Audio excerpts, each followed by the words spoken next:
makes your team of the group stage for Euro 2024? Now that all of the group games are concluded, I'm going to run you through an honourable mentions team and then my choice for team of the group stage. So I will do a full 11 of honourable mentions, and we start with the goalie. Coming in at second place is going to be Donnarumma. He's actually been fantastic for Italy, and he's pulled off some ridiculous saves, especially against Croatia. The penalty save followed by an absolute wonder save, which unfortunately led to a rebound goal. He's been phenomenal and is really unlucky not to be in the team of the group stage. For the first honourable mention defender, I'm going to go with Mark Gahey. England have obviously been lacklustre going forward. Defensively, we've been really sound. We've only conceded one goal, and that was a long shot from 30 yards. Not our fault at all, really. But Mark Gahey has been an absolute beast. He's only really had one mistake, and he recovered from that 5 seconds later with a great tackle.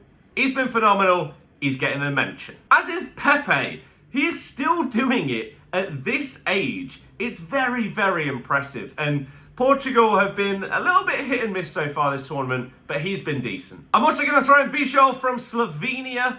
This is the beauty of watching all of these games in these tournaments. You don't know about some of these players, and then they come out and have some really good performances and matches, and it just makes you think, will they get that big move? It's obviously a little bit risky to buy a player based off a 5-game appearance set in a tournament, but in the first 3 games, he's been really good. And the final honourable mention defender, I'm going to go with a Kanji. Fantastic for Switzerland. They have been decent so far in this group stage. They've got a tough game up next though against Italy. How will they fare? We'll have to wait and see, but Akanji has been one of a few really good players for them. We've got a midfield 3 starting with Lobotka from Slovakia. He's been a good player for years, and he's just been that guy in Serie A that you can rely on. And he has been impressive in this tournament as well. Both breaking up play and then moving the ball forward with progressive passing. He's been solid. Beside him, I'm going to go with Toni Kroos. Obviously, his farewell tournament for Germany. He has been very good. Been breaking lines, his pass accuracy is always fantastic, but it's not just backways and sideward passes. He's been solid, as have Germany. And then it feels a bit weird to give Belgium any credit, but Kevin De Bruyne has got man of the match in 2 of their 3 games, and he's been creating chances. They just can't score goals. So KDB will get an honourable mention here. Moving on to the front 3, I'm going to start off with Nico Williams for Spain. Incredibly direct and forward-thinking. He's such an exciting young player. He's got a massive price tag attached to him, so we might not see him move from La Liga just yet, but he's been awesome to watch. Cody Gakpo, obviously of the Netherlands, has been really good. His best position is on the left, right? Cutting in from the left and taking shots at goal seems to be what he thrives at doing. He was doing it in the Eredivisie, but at Liverpool, he's played a few games at centre mid at the start of the season. He's been played through the middle. They need to get him out wide left so he can play as good as he has done in this group stage. And the final honourable mention will go to Füllkrug of Germany. To put it simply, he's done the job that he's been asked to do. Come on, score some goals. And a lot of the strikers in this tournament have actually been quite disappointing. So we'll give him his flowers. And now, on to the main 11. It will come as no surprise to you that in goal, I'm going to go for Mamardashvili of Georgia.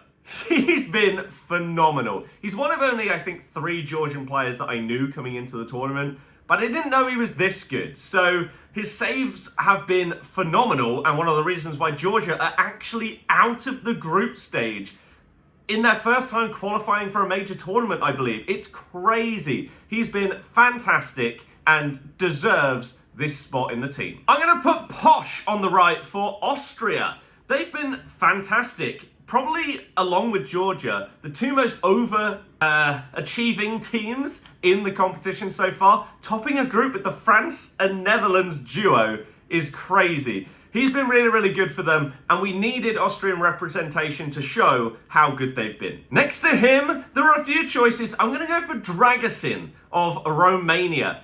They actually had a really decent group stage for the expectations. Again, Belgium was supposed to run away with this group, but Romania doing okay. And Dragusin has been a really good part of that. Him and Dragus up front. Spurs look like they've got a very good player here.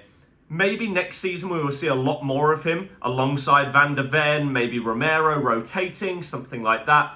But drag us in, he's been good. Centre-back. First, we're going over to Italy and we're starting off with Calafiori. I actually mentioned him in a video recently that I did talking about a player that every Premier League team should sign.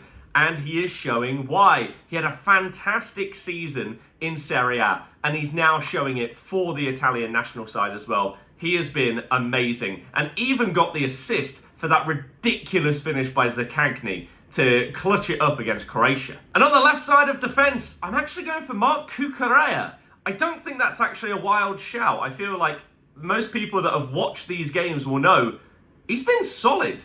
And to be fair to him, in the last maybe 10 games of the season for Chelsea, maybe 15, he was actually performing much better. He was sort of doing an inverted role under Poch, and so we'll have to see whether Enzo decides to do that now that he has gone there, because we utilised inverted fullbacks with Ricardo Pereira. But for Spain, he's been really, really good defensively, and he's offered going forward as well. So fair play, Mark. You're in the team. Once again, we've got a midfield three, and we're going to start with a Leicester legend. N'Golo Kante. He's back for France, and he's actually performing really, really well. I thought that him being back in the fold, he might do okay, but obviously he's had time out in Saudi, and he just didn't look the same at the end of his Chelsea times, but he's come back into this France squad and looks completely refreshed, and he's having those type of Kante performances that we know that he can reach, and it's just been a little while since we've seen it, but he's been fantastic. France up front, a bit disappointing, but Kante in the midfield's been really good. Next to him, we've got another Spaniard in Fabian Ruiz. All the hype was going to be around Pedri, Lamine Yamal, Nico Williams, these youngsters that they've got. Fabian Ruiz, though, has been one of the standout players. And his involvement in the first game, he scored one of the best goals of the tournament. That dribble where he cut inside with one fake shot and then a Cruyff fake the other way, bangs it bottom corner. He's been really, really good. And one of the reasons why Spain have got 9 points out of 9, the only team to do so, in fact, which is really, really impressive. So Fabian, I feel like, was the one that people didn't really care about in the midfield, but he's turned out to be the guy that has been making it all happen. So fair play to him. He's in my team. And my final midfielder, I'm going to go with Sabitzer. There are a couple of choices you can go with here, but again, Austria have massively overperformed, and he has been really, really good. He got that massive last goal against Netherlands as well to make them top the group. He's just had a solid performance so far. Rangnick ball is well and truly here. Maybe it could have worked out at Man United. Sabitzer, Rangnick, it all could have happened. We move into the front three, and we're starting on the right-hand side with Lamine Yamal, the ridiculous teenage sensation that is of Spain. And he's just super, super exciting, isn't he? I am a Barca fan. I watch a significant amount of Barca. I've been excited watching this guy play for a little while now, and he's now showing it for Spain on top of club form. So super, super exciting. The crazy thing is he genuinely has nearly 20 years ahead of him that he could be at the top of his game. This is insanity. It's crazy. We may have a generational player that we're watching right now. And so Yamal, he's so exciting. He's so direct. That touch that he had the other day where he took it in between the two defenders. Why didn't he shoot? He was too unselfish. Maybe that's the Barca and Spanish way. But what a player, what a talent. He's in the squad. On the left-hand side, I'm going to go with my star boy, Jamal Musiala. I love watching this guy play. The way that he glides through defenses. I feel like it's similar to someone like Hazard, where they can genuinely just dribble past three players in the space of a couple of seconds, and the footwork is so intricate.